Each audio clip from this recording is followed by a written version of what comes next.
오늘 성가대 성가복 예쁘게 바뀌었네요. 미남 미니애들입니다.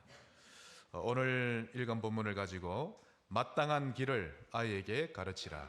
오늘 하나님의 음성으로 들으시길 바랍니다. 남녀가 결혼해서 임신하게 되면 주변에서 기뻐하며 많은 축하를 보내옵니다. 이유는 그 아이는 하나님이 주신 선물이기 때문이죠. 그래서 아기는 어머니의 뱃속에서 먹고 자고 놉니다. 그러다가 약 10달쯤 되면 바깥 세상으로 나오는데요. 그때부터 그 아기는 인생이라는 것을 이제 시작하게 되는 것입니다. 인생의 첫 발을 내딛는 순간이 되는 거죠. 그러므로 인생과 길, 이 두 가지는 뗄래야 뗄 수 없는 아주 밀접한 연관이 있는 것입니다. 한번 따라 합시다. 인생, 길, 두 개는 같은 것입니다. 어느 신문에 실렸던 시사만화 내용입니다. 어떤 사람이 감옥에 갇혀 있었는데요. 새 한 마리가 날아오더니 감옥 앞마당에 있는 그 나뭇가지에 딱 앉았습니다. 그리고는 죄수에게 묻기를, 너의 어린 시절은 어땠어? 난 그때 제대로 걷지를 못해서 다른 사람들보다 걷는 게 훨씬 늦었지. 그럼 지금은 잘 걸어? 잘 걸어. 내가 어릴 때 우리 부모님이 많이 도와주셨거든. 그래서 지금은 능숙하게 잘 걸어. 그런데 넌 왜 여기 들어와 있어? 그건 우리 부모님이 걷는 것만 도와주셨지 어디로 가야 할지에 대해서는 도와주질 않으셨어. 우리 부모님이 내게 길을 가르쳐 주지 않으셨기 때문에 난 죄의 길에 들어설 수밖에 없었어. 이런 내용입니다. 그러므로 오늘 본문에 마땅히 행할 길을 아이에게 가르치라. 그리하면 늙어도 그것을 떠나지 아니하리라. 제가 원어에 보니 마땅히 행할 길을 아이에게 가르치라, 이 말씀은요, 반드시 가야 할 길을 아이에게 훈련시키라, 트레이닝해라 라고 나옵니다. 다시 말해서 즉 알려주기만 하는 것으로 그치지 말라는 뜻이죠. 그 정도만으로는 늙어서 잊어버립니다. 그러므로 늙어도 떠나지 않을 만큼 훈련시켜야 한다는 뜻인데요, 마땅히 행할 길을 반복시키고 거듭 연습시켜서 각인 뿌리 체질되게 하라는 말씀입니다. 그런 부모님 되시기를 바랍니다. 자, 그렇다면 우리 후대들에게 어떤 길을 가르쳐야 할까요? 반드시 가르쳐야 할 길이 무엇일까요? 결국 한마디로 말씀드리면 그리스도의 길입니다. 한번 따라합시다. 그리스도의 길. 여기에 올컨이 되는 분은 지금 그리스도를 아는 분입니다. 그게 뭐 중요하다고. 아직 한참 멀었습니다. 자녀에게 돈 버는 법 안 가르쳐줘도 됩니다. 그리스도의 길을 가르쳐줘야 합니다. 그러므로 본론 첫 번째로, 그리스도는 언약 중에 언약이요 길 중에 길이다. 이게 어느 날 맞습니다 라고 온몸이 전기로 올 만큼 느낄 때가 옵니다. 하나님이 사랑하시는 자죠. 길에도 종류가 많습니다. 오솔길, 자갈길, 둘레길, 골목길, 농길, 밭길, 신장로, 국도, 고속도로, 심지어는요 바닷길, 하늘길도 있는데요, 수많은 종류의 길이 있는 것입니다. 그런데 세상 어느 나라든지 그 나라가 얼마나 발전한 나라냐라는 척도는 그 나라의 길이 어떠하냐에 달려 있습니다. 옛말에 이런 말이 있죠. 모든 길은 로마로 통한다.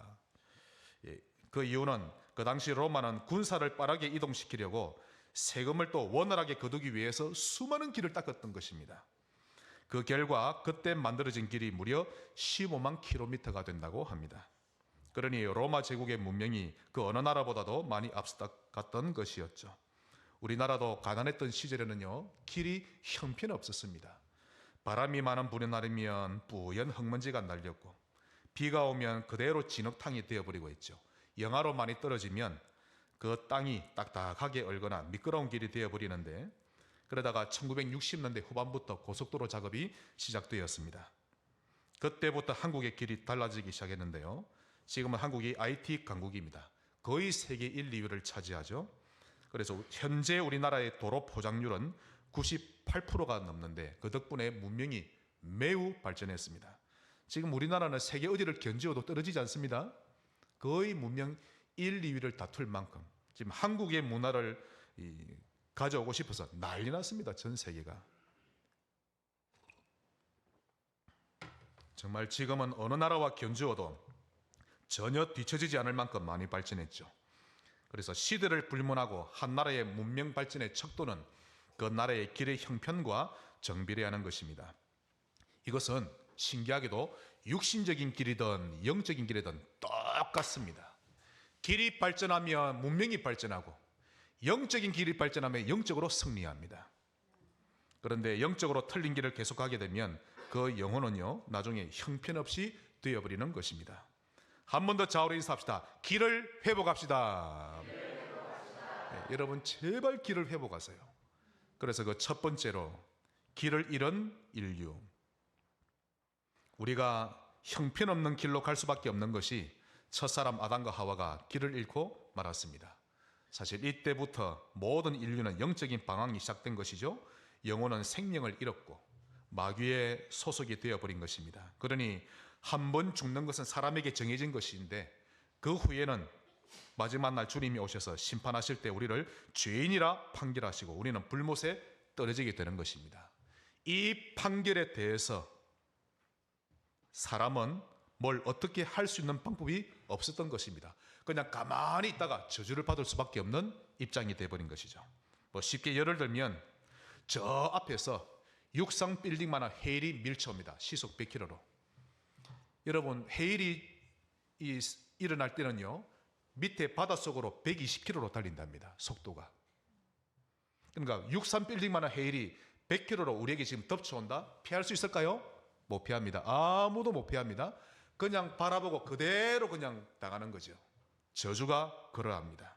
아담과 하와가 범죄하는 순간 사단, 재앙, 지옥, 이 영적 쓰나미가 밀려오는데 인간은 뭘 어찌할 수 없게 된 것입니다.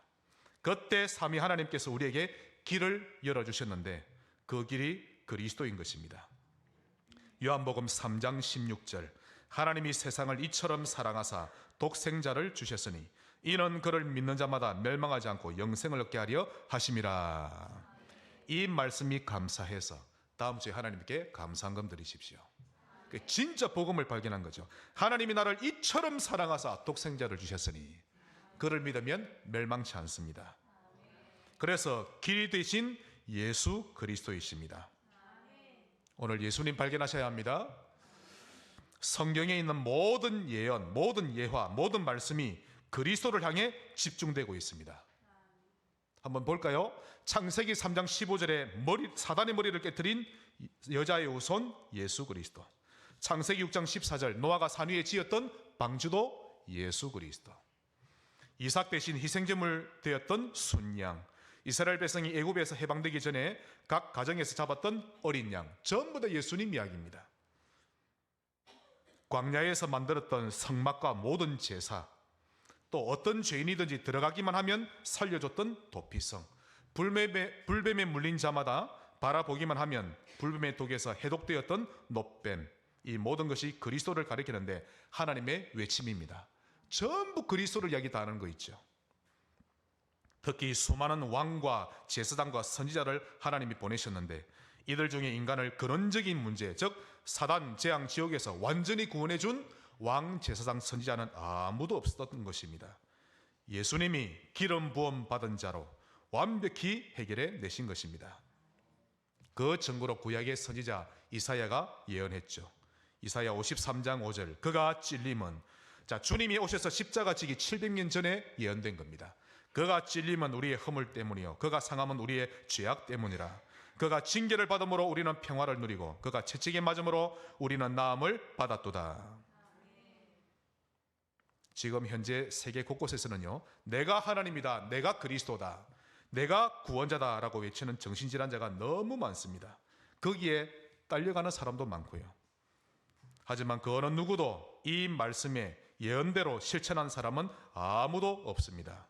예수님이 해결 다 하셨죠. 그러므로 요한복음 14장 6절, 예수께서 이르시되 내가 곧 길이요, 원어에 보시면 나만이 유일한 길이요 이 뜻입니다. 나만이 유일한 진리요 생명이니 나로 말미암지 않고는 아버지께로 올 자가 없느니라.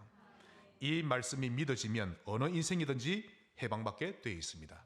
사도행전 4장 12절, 다른 이로서는 구원을 받을 수 없나니 천하 사람 중에 구원을 받을 만한 다른 이름을 우리에게 주신 일이 없음이라 하였더라. 이게 렘너드 속에 들어가야 합니다. 깊이 들어가야 합니다. 저는 어릴 때 가난하게 살았습니다. 그게 지금 생각하면 얼마나 감사한지 모릅니다. 제가 만약에 부유했더라면 복음이 안 들어봤을걸요? 제가 저를 압니다. 가난하게 살은 건 너무 감사하고, 어릴 때부터 목회길 걷기로 다짐한 건 너무 감사하고. 여러분, 목회가 얼마나 좋은지 아십니까? 왜냐하면 일주일 내내 말씀이 흐르니까. 제가 만약에 목회자가 안 됐으면 지금쯤 저는 뭐 차가 있거나 저 정신병원에 가 있지 않겠나, 그런 생각이 듭니다. 얼마나 감사한지. 기도하는 아버지 만난 것 감사하고, 오직 복음밖에 모르는 부모님 만난 것 감사하고, 늘 저를 위해 기도해 주는 위에 형세, 누나세, 6의 형제 있는 것 감사하고, 전부 다 감사합니다. 우울증이 걸렸던 것 감사하고, 방황했던 것 감사하고. 왜냐하면 예수가 길이심을 깨닫는 데에 완전한 걸음이 됐기 때문이죠. 또한 그리스도는 모든 윤리, 모든 상황, 모든 사람을 초월합니다. 이걸 경험하시기 바랍니다. 그 증인을 한번 볼까요? 먼저 다말, 유다의 며느리죠. 하나님은 정하셨습니다.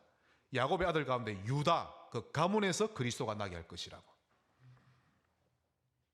이걸 다말이 잘 알았던 겁니다. 그래서 자기의 남편이 죽었죠. 근데 그 밑에 시동생도 죽습니다. 이제 하나 남은 막내 시동생. 자, 그 당시에는 남편이 장자가 죽으면 그 밑에 시동생에게서 씨를 받아내야 합니다. 그래서 대를 이어가게 하죠. 그런데 시아버지 유다가 자기 막내를 숨깁니다. 이 아들도 죽을까 싶어서. 그러자 다말은 오직 그리스도 오실 이 가문인데 그리스도가 나셔야 하는데, 그래서 자기 몸을 창녀로 변장합니다. 그리고는 시아버지에게 다가갔죠. 그리고는 그 아버지에게서 씨를 받아냅니다. 나중에는 사실을 알고 난 이후에 돌로 쳐 죽이려 했는데 알고 보니 그것이 씨를 이어가리는 아주 아름다운 여인으로 이렇게 칭송을 받게 됩니다. 다말은 그리스도가 오시기를 예비하는 전도자였죠. 두 번째로 라합, 여리고성의 백성입니다. 이스라엘 백성이 여리고를 지나가야 하는데 여리고성이 굳게 닫아서 지나가지 못하겠죠. 지금 이스라엘 백성은 어디로 가야 합니까? 가나안 땅을 향해 가야 되죠. 하나님이 가라 하셨으니까. 그런데 그때 라합이 이스라엘 백성을 도와줍니다. 그래서 여리고성은 완전히 무너져 내리죠. 여리고성 입장에서는 국가의 배반자입니다. 그러나 하나님 나라의 입장에서 볼 때는 언약을 성취하는 여인이었죠. 불신자의 머리로는 도대체 이해가 안 됩니다, 여러분. 다말도 이해가 안 되고 라합의 행위도 이해가 안 되고. 그다음 마리아.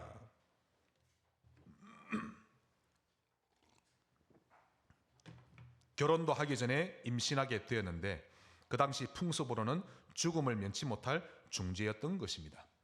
그러나 그녀가 임신한 것은 성령의 역사였는데 그 속에 잉태되신 분은 바로 성육신하신 그리스도셨습니다. 저 구원자가 이 땅에 오시는 일에 도구로 쓰임받았던 여인이었죠. 최고의 언약 성취의 도구가 된 것입니다. 바울, 복음을 막는 최고의 해방자요, 또 첫 교회를 해방했던 박해자였습니다. 그럼에도 불구하고 하나님은 그를 구원하셨고 이후로 그의 남은 일생을 복음 전하는 일에 귀하게 쓰셨습니다. 여러분 자신입니다. 여러분 가문도 우상 섬기는 가문이었지요? 하나님께 저주받아 멸망받아야 마땅한데 여러분의 가문을 보면 하늘 섬기고 바다 섬기고 나무와 돌을 깎아서 섬기고 그랬던 가문에서 살아왔고 하나님을 외면하며 살아왔는데, 혹 여러분 예수 믿기 전에 믿는 사람 핍박 많이 안 하셨습니까? 그렇게 살아왔었는데 그런 여러분을 그리스도를 믿게 하시고 천국 백성으로 불러주셨으니 그리스도는 모든 윤리, 모든 상황, 모든 사람을 초월하게 하는 구원의 능력이십니다. 그러므로 어떤 윤리도 그리스도를 높이는 일에 사용될 때 그것이 최고의 윤리가 되고, 그 어떤 죄인도 그리스도를 위한 사람이 될 때 가장 아름다운 사람이 되는 것입니다. 이 그리스도를 렘넌트가 발견해야 합니다. 길 중에 길이 그리스도이신데 우리 후대들이 이 길을 걸어가고 이 길을 누릴 줄 알도록 도와주셔야 될 것입니다. 그런데 이런 것도 할 줄 모르고 사람 하나 못 넘어서서 쩔쩔매고 윤리 하나 못 넘어서서 죄책감에 사로잡혀 살고 그래가지고는 세계복음화 절대 못하는 것입니다. 방종하는 것이 아니라 진짜 그리스도를 누릴 줄 알아야 하는 것입니다. 진짜 용서받고 진짜 확신하고 진짜 성령의 사람이 되는 길을 우리 후대에게 가르치며 훈련시켜야 될 것입니다. 큰 두 번째로, 그렇다면 그리스도 누리는 길을 가르쳐야 합니다. 첫 번째로, 그리스도는 모든 문제를 해결하셨다. 이걸 누리도록 도와줘야 합니다. 이걸 신자들이 정말 안 믿습니다. 대부분이 생각하기를, 아니 주님이 해결하신 것은 사단, 죄, 하나님 떠난 문제, 이 세 가지만 해결하시지 어째서 모든 문제를 해결하셨단 말인가? 이해를 못합니다. 몰라도 너무 모르죠. 자, 이 땅의 모든 문제가 창세기 3장에서부터 시작된 것인데, 이 땅에서 사단 문제 해결되고 죄 문제 해결되고 하나님을 만나게 되면 그 사람은 모든 문제 해결받은 것입니다. 어떤 것도 문제로 남지 않는다는 말이죠. 그래서 주님이 십자가에 달리실 때 이렇게 말씀하셨습니다. 다 이루었다. 즉 내가 모든 문제 해결했다라는 뜻입니다. 그런데 왜 예수 믿는 신자들이 평안하지 않죠? 그것은 이 사실을 믿지 않기 때문입니다. 집안에 조금만 문제가 와도 큰일 날 것으로 여기는데 그 문제를 주님이 관여해 주실 것으로는 믿지 않기 때문입니다. 경제적으로 조금만 문제가 오면 당장 망할 것처럼 여기는데 그 일이 하나님의 주권 속에 있음을 믿지 못하는 것입니다. 그러므로 신자들이 불안해하는 이유는 아직 내게 문제가 남아있다 여기기 때문에 불안한 것입니다. 왜 염려 걱정이 아직 많죠? 뭔가 나는 부족하고 결핍하다고 믿기 때문입니다. 자, 우리 인사합시다. 예수님은 모든 문제 해결하셨습니다. 그분이 어디 계시죠? 내 안에. 믿으셔야 합니다. 우리는 하나님의 자녀인데, 우리는 아브라함과 함께 하나님의 유업을 이을 자인데 이걸 못 믿는 것입니다. 갈라디아서 3장 29절, 너희가 그리스도의 것이면 곧 아브라함의 자손이요 약속대로 유업을 이을 자니라. 멸망할 자가 아니라 유업을 이을 자입니다. 그걸 누리는 것이 신앙생활이죠. 믿는 만큼 누리게 돼 있는 것입니다. 여러분, 하나님이 망하게 하시면 망하면 됩니다. 못 믿고 벌벌 떠는 것보다 망해도 하나님 믿으면서 평안을 누리는 것이 100배 1000배 더 낫지요. 그러므로 언약을 잡고 있으면 됩니다. 그리스도, 복음화, 이걸 굳게 잡는 것입니다. 하나님이 놀라운 일을 이루어 가실 것인데 그리스도, 복음화, 이걸 누리시면 됩니다. 율법을 문자적으로만 보지 마세요. 그러면 온통 정죄할 것밖에 없습니다. 하지만 이 율법을 볼 때 언약, 즉 그리스도와 복음화, 이 눈을 가지고 율법을 보면 율법이 새롭게 보일 겁니다. 그래서 잘하는 사람을 보면 질투하기보다 기분이 좋아지고 잘 못하는 사람을 보면 긍휼함이 생기고 그리 되는 것입니다. 얼마 전 유튜브에 보니까요, 이런 게 있었습니다. 딱 이렇게 선명하게 보이는 거 있죠. 2024년에 유난히 조심해야 될 띠와 나이가 있다 이러면서 몇 년, 1900 몇 년 몇 년생 무슨 띠, 이런 사람은 올해 말할 때나 행동할 때 조심하시오. 네, 은근히 사람들은 이런 말에 신경 쓰고 겁을 먹죠. 여러분, 원래 띠와 해 상관없이 원래 말을 함부로 하고 원래 행동을 함부로 하면 인간관계 깨지게 돼 있는 겁니다. 그런데 특별하게 올해만, 또 특별하게 누구만 그래서는 안 된다, 그렇게 지명하는데 겁먹지 않아도 됩니다. 우리는 그리스도를 통해 완전히 해방받았기 때문에 혹 실수했어도 합력해 선을 이룹니다. 아무것도 문제 안 되죠. 시간과 때는 하나님이 만드신 것인데 어디 감히 사단이 시간과 때를 가지고 장난을 치고요. 하나님께 뺨을 맞아도 수백 대를 맞아야 합니다. 예수 믿는 순간 모든 문제는 해결받았고 우리의 모든 운명 사주팔자는 다 끝난 것입니다. 그런데 구원받아 놓고서도 이런 점쟁이 말이나 듣고 사주단자에 흔들린다면 그는 예수는 그리스도 모든 문제 해결자, 이걸 안 믿는 겁니다. 임마누엘을 안 믿는 거죠. 그러니 집사나 장로임에도 불구하고 점치러 가는 것입니다. 그러므로 예수는 모든 것입니다. 한 번 더 따라 합시다. 예수님은 모든 것이다. 이걸 누리도록 후대를 도와줘야 합니다. 오늘 어린이 주일, 특히 렘넌트 주일을 맞이해서 모든 렘넌트에게 그리스도의 길을 가르쳐줘야 합니다. 이를 위해 모든 기성세대가 그리스도의 증인으로 사시기를 바랍니다. 그리스도를 누린다. 이게 무슨 뜻일까요? 정확하게 알아야 됩니다. 그리스도를 누린다는 말은 성부, 성자, 성령 하나님을 통째로 누리는 통로가 됩니다. 골로새서 2장 3절, 그 안에는 지혜와 지식의 모든 보화가 감추어져 있느니라. 공부하는 렘넌트가 그리스도를 누리면 최고의 지혜자입니다. 최고의 지식인이고요. 잠언 1장 7절, 여호와를 경외하는 것이 지식의 근본이거늘. 9장 10절, 여호와를 경외하는 것이 지혜의 근본이요 거룩하신 자를 아는 것이 명철이니라. 지식의 근본이요 지혜의 근본이요. 하나님을 경외하는 부모를 만나는 것이 얼마나 복된 일인지 모릅니다. 또한 그리스도를 누리는 것은 모든 문제가 해결되는 것입니다. 거듭 제가 말씀드리죠. 그리스도를 누릴 줄 아셔야 합니다. 왕, 제사장, 선지자, 모든 저주는 끝나는 것입니다. 아무것도 문제 안 됩니다. 왕이신 그리스도, 모든 저주를 해결하신 그리스도, 나와 함께 하시는 임마누엘 그리스도, 다 끝나는 것입니다. 일제강점기 때 어느 시골 마을에 이상한 일이 벌어졌습니다. 이 돼지가 코가 바위에 딱 붙어버린 거 있죠. 옛날 사람들은 이런 일이 생기면 마을에 해괴한 일이 생긴다고 해서 불길한 징조로 여겼던 것입니다. 그래서 그 마을에서 씨름대회 1등 나가는 힘센 장수를 불러왔죠. 제발 돼지를 좀 떼내라고. 돼지를 잡고 아무리 떼내도 돼지는 자기 코가 찢어진다고 꽥꽥 소리만 지를 뿐입니다. 또 무당을 불러서 이 문제를 해결해 달라. 무당이 아무리 굿을 하고 춤을 춰도 돼지 코가 안 떨어지는 거 있죠. 그때 스님 한 분이 그곳을 지나가고 있었는데 사람들이 달려가서 스님께 간절히 부탁했습니다. 스님, 우리 마을에 해괴한 일이 생겼습니다. 이 돼지 문제를 해결해 주십시오. 그러자 스님이 탁 보시더니 업보요 업보로다 목탁만 치고 어찌할 줄을 모르는 것입니다. 그때 그 무리 가운데 최봉성 목사님이 딱 계셨죠.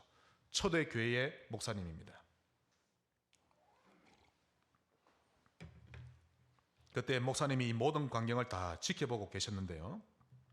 목사님은 그 사건을 보면서 단번에 하나님의 계획임을 눈치채셨습니다. 아, 저건 귀신의 장난이구나. 또한 이 일을 통해 하나님이 그리스도가 드러나기를 원하시구나. 이렇게 생각하시고는 조용히 돼지 앞으로 걸어가셨습니다. 사람들은 놀랬죠. 의아해서 아무 말 없이 보고만 있었는데요. 목사님이 돼지 머리 위에 손을 놓고 기도하기 시작했습니다. 하나님의 뜻을 이루기 위해 사용된 귀신, 너의 역할은 이제 끝났다. 내가 예수 그리스도 이름으로 명하노니 돼지에게서 떠나갈 지어다. 마음속으로만 기도했습니다. 기도가 끝나자 뽕 하는 소리와 함께 돼지코가 떨어지는 거 있죠. 사람들하고 환성을 지르고 기뻐합니다. 그 사건으로 인해 많은 사람들이 예수님을 영접했고 그 마을에 교회가 세워졌다고 합니다. 예수 이름을 불렀을 뿐인데 성부 하나님이 허락하셨고 성자 예수님이 이뤄놓으신 왕의 직분을 성령 하나님이 능력으로 역사하셨던 것입니다. 그리스도를 누리는 것은 성삼위 하나님을 동시에 누리는 통로가 되는 것입니다. 이것을 보고 임마누엘의 증인이라고 합니다.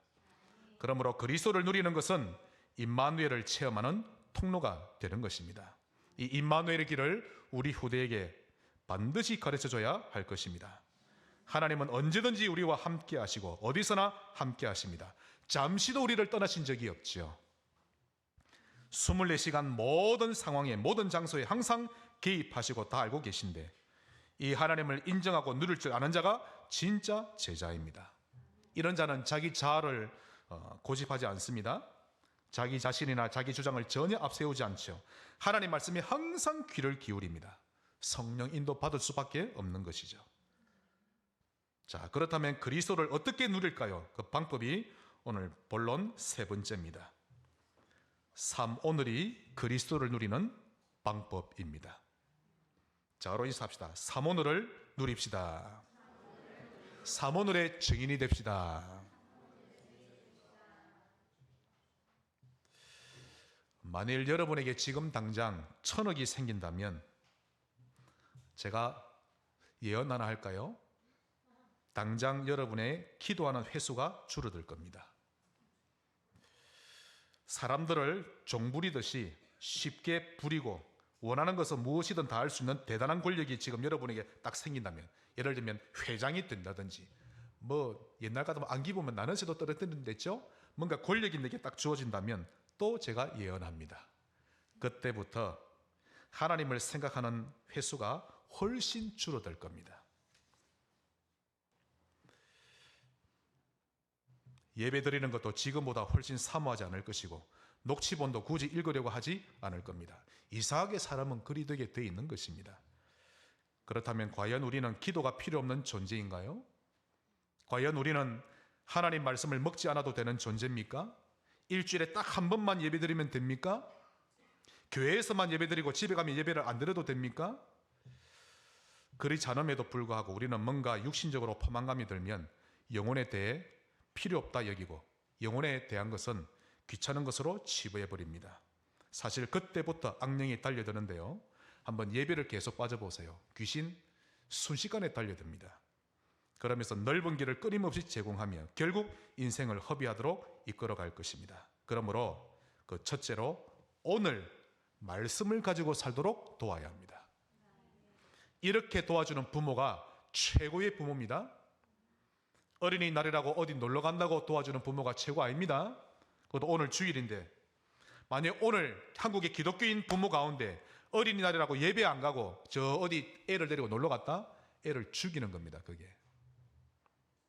오늘 말씀 가지고 살도록 부모는 도와줄 줄 알아야 합니다. 말씀 없이 사는 우리 아이들의 인생 기준은요, 온통 드라마, 영화, 거기서 봤던 문화와 사상이 딱 기준이 되어 있습니다. 결혼의 기준도 드라마에서 봤던 거, 생각의 기준도 드라마에서 봤던 거, 온통 그 문화 사상이 인생의 기준이 되어 있습니다. 성경이 기준이 되어야 합니다. 세상이 기준이 되어버리면 세상에서 가장 맛없는 것이 하나님의 말씀이요, 세상에서 제일 듣기 싫은 소리가 하나님의 말씀이 되는 것입니다. 세상 문화 속에 들어있는 사상은요, 대부분이 창세기 3장 사상입니다. 그러므로 로마서 8장 7절, 육신의 생각은 하나님과 원수가 되나니, 하나님과 원수가 됩니다. 여러분, 드라마에 나오는 사상은 하나님과 원수입니다. 기독교적이지 않다는 게 아니라 하나님과 원수입니다. 이는 하나님의 법에 굴복하지 않을 뿐 아니라 할 수도 없습니다. 점점 하나님과 원수된 삶을 살아가게 만드는 것입니다. 8절, 육신에 있는 자들은 하나님을 기쁘시게 할 수 없느니라. 그러므로 우리 후대들이 말씀 가지고 살아가도록 가르치고 훈련시켜야 합니다. 예배당에 가고 싶어서 미치도록 만들어야 합니다. 아이들을. 지난주인가요? 제가 평일에 1층에 저 안쪽에 방이 있죠, 태영하실 가보니까 애들 가방이 몇 개 딱 있는 거 있죠. 이 왜 있지? 애들아 시험 공부하러 왔나? 얼마나 제가 기분이 좋은지. 중간고사 기간이었거든요. 야, 그래, 그것도 예배당에 딱 와서 아버지 집에 와서 공부하고 얼마나 좋은가. 정말 저 기분이 좋았습니다. 어떻게 하면 교회를 가기 싫어서, 어떻게 하면 저 밖에 나가고 싶어서. 그리 만들면 안 됩니다. 하나님 앞으로 나오도록 만들어줘야 합니다. 내일 당장 시험 칠지라도 예배 중심, 기도 중심, 그렇게 살아야 되죠. 시편 119편 105절, 주의 말씀은 내 발의 등이요 내 길의 빛이니이다. 즉 내 인생의 등이요 빛입니다. 그 누구일지라도 하나님 말씀이 들어가기만 하면 그 아이는, 우리 후대는 무조건 변화되는 것입니다. 혹시 방황하는 자녀가 있습니까? 하나님 말씀만 들어가면 사는 것입니다. 두 번째로, 오늘 전도에 대해 생각하며 살도록 가르쳐야 합니다. 그러려면 어른들이 먼저 그렇게 하셔야 되겠죠? 여러분은 몇 번을 들으셨을 겁니다. 유목사님 일생에 가장 큰 영향을 끼쳤던 몇 사람 중에 한 사람이 바로 부산 국제시장에서 일어난 안수집사라고 저는 들었습니다. 그는요, 식당에서 밥 먹지 않고 항상 도시락을 들고 출근하는데 점심때가 되면 도시락 먹고 그때부터 1시간 동안 국제시장 한 바퀴를 쭉 돌면서 전도 대상자를 찾는다고 합니다. 그렇게 복음을 전하다가 제자로 보이는 자가 나타나면 그를 저녁에 집에 불러서, 자기 집에 불러서 따로 훈련시켜 나가는데요, 그 안수 집사는 항상 전도 생각을 하며 사는 증인입니다. 응답받을 수밖에 없죠. 이런 신자는 교회 안에 웬만한 문제 생겨도 아예 쳐다보지도 않습니다. 왜냐하면 가치 없는 일이니까. 복음의 가치도 모르고 전도에 대한 생각이 없는 사람은요, 조금만 문제가 생겨도 난리 납니다. 우리 후대를 이렇게 키워서는 안 될 것입니다. 지금 공부하며 준비하는 모든 것의 궁극적인 목표가 복음화가 되도록 가르쳐야 하고 늙어서도 떠나지 않도록 훈련시켜야 하는 것입니다. 또한 우리 렘넌트들은 여기에 순종하는 것이 올바른 자세인 것입니다. 세 번째로, 오늘 기도하는 시간을 짜놓고 하루를 살아가도록 가르쳐야 합니다.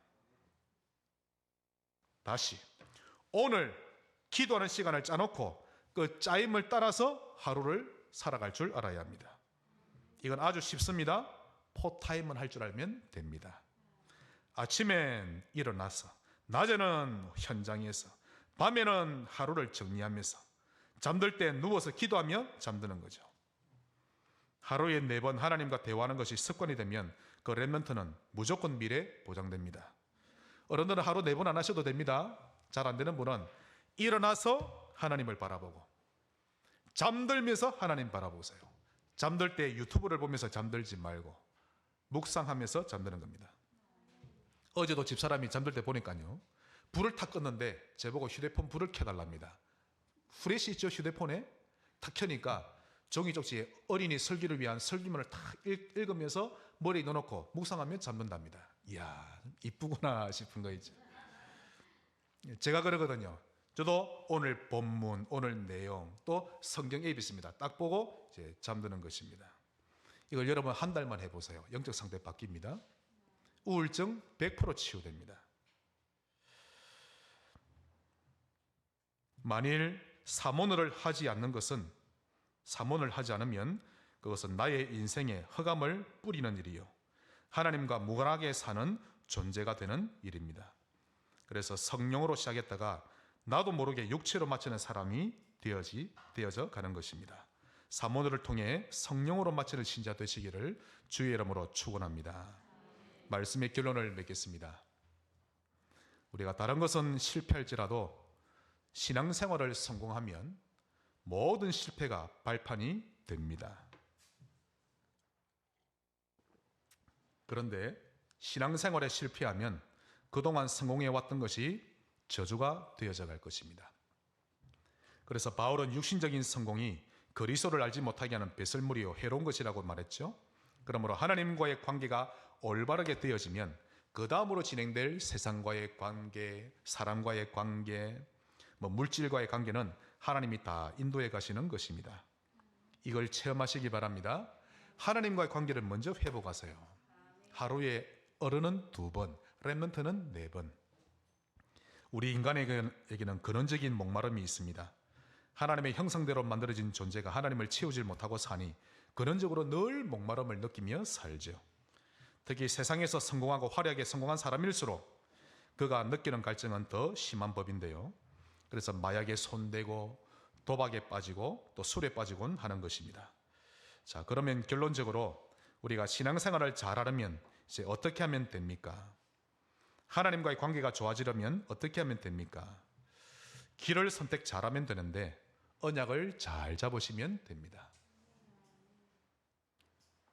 첫째로 그리스도를 근원적인 언약으로 잡으세요. 모든 언약 중에 언약으로 잡는 것입니다. 자, 여러분 지금 이해를 하셔야 됩니다. 지금 여러분이 받아들이시는 것은 하나님의 말씀이죠. 이 말씀을 나를 통해 성취하실 말씀이구나 라고 잡은 걸 언약 잡았다라고 합니다. 이해되시죠? 언약은 하나님이 우리와 맺은 약속인데 반드시 나에게 성취하실 약속이구나, 그걸 보고 언약으로 잡았다고 하는 겁니다. 이명계약을 맺은 거죠. 그러므로 그리스도를 근원적인 언약으로 잡는 것입니다. 이것이 모든 신앙생활의 출발점이죠. 그리고는 2번째로 마태복음 4장 19절, 나를 따라오너라 내가 너희를 사람을 낚는 어부가 되게 하리라. 사람을 낚는 어부, 이 말씀도 내 일생의 언약으로 잡는 것입니다. 언약으로 잡으세요. 3번째로 감람산 위에서 제자들이 주님께 물었습니다. 주님, 우리나라 이스라엘이 이제 로마에서 광복되는 날이 이때입니까? 그러자 주님이 분명하게 말씀하셨습니다. 그건 너희의 알 바 아니다. 때와 시기는 하나님의 손에 있으니 믿으시기 바랍니다. 모든 때와 시기는 하나님 손에 있으니 하나님께 맡기시면 됩니다. 그러므로 성령이 임하시면 권능받고 증인될 터이니 너희는 그런 것에 신경 쓰지 말고 성령 충만 받는 것에만 집중하라 라고 말씀하셨는데 이걸 언약으로 잡으면 됩니다. 마땅한 길을 후대에게 잘 전달하는 부모 되시기를 바라고, 그 바톤을 잘 이어받는 우리 후대 되시기를 주 예수 이름으로 축원합니다. 하나님 감사합니다. 그리스도 누리는 전도자 되게 하시고 바톤을 잘 이어주며 잘 받아가는 전도자 되게 하옵소서. 예수님 이름으로 기도합니다. 아멘.